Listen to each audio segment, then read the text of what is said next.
هل اسم مصر اختراع عربي؟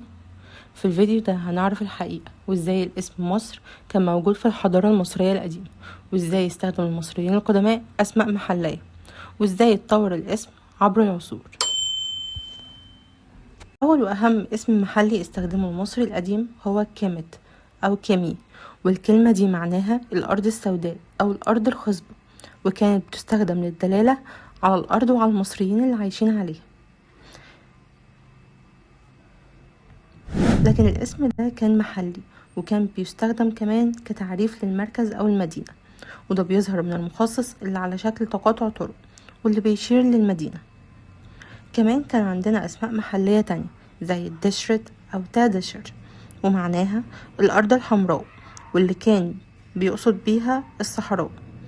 كمان عندنا اسم تاوي بمعنى الأرضين، وده كان بيشير للوحدة ما بين مصر العليا والسفلى أو الوجه البحري والوجه القبلي.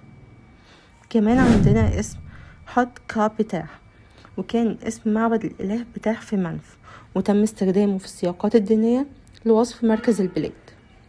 يعني الأسماء المحلية زي كيمت ودشرت وتاوي وحط كابتاح كانت من قلب اللغة المصرية القديمة، وكانت بتعبر عن البيئة والجغرافيا والمعبود المحلي.